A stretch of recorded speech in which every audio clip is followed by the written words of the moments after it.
Bonjour à toutes et à tous, c'est Dolly Prime et nous nous retrouvons aujourd'hui pour parler The Walking Dead. J'ai élaboré une nouvelle théorie qui pourrait être plausible dans les saisons ou la saison à venir ou encore dans Fear the Walking Dead.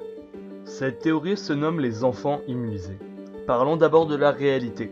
Que ce soit chez les hommes ou chez les animaux, les espèces évoluent pour faire face aux dangers et surmonter les obstacles. À travers les générations, les hommes ont évolué et ont créé des gènes pour survivre à des maladies ou encore vivre plus longtemps. Attention, à partir de maintenant, il y aura sûrement du spoil dans The Walking Dead et dans Fear the Walking Dead. Bon, je vous ai prévenu. Revenons à nos explications.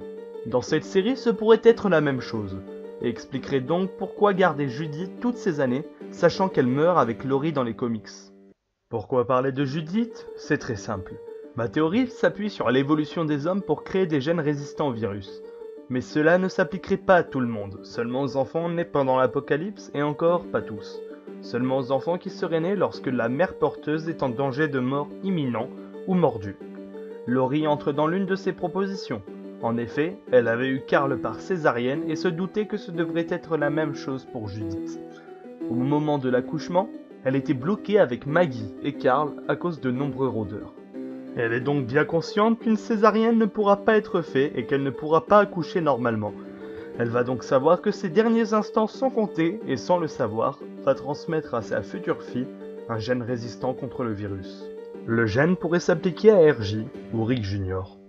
Michonne venant de perdre Rick aurait transmis sans le savoir un gène de défense à RJ à sa naissance, même si elle n'était pas en danger de mort ni mordue, et même si Rick n'est pas vraiment mort, la culpabilité et la peur ont transmis ce gène sans le savoir. Si cette théorie est vraie, Judith devrait se faire mordre et survivre. Cette nouvelle pourrait redonner l'espoir en l'humanité et leur redonner l'envie de faire des enfants. Cela voudrait dire que la fin du cauchemar d'un apocalypse arriverait avec les générations futures. La question reste de savoir si cela est vrai. Cette théorie est nouvelle et fraîche, donc partagez-la et essayez de l'améliorer ou de trouver des arguments contre en attendant la suite de The Walking Dead. Merci d'avoir regardé cette vidéo, pensez à vous abonner, à commenter ainsi qu'à mettre un pouce bleu ou rouge selon votre avis sur cette vidéo. C'était Dolly Prime, ciao ciao.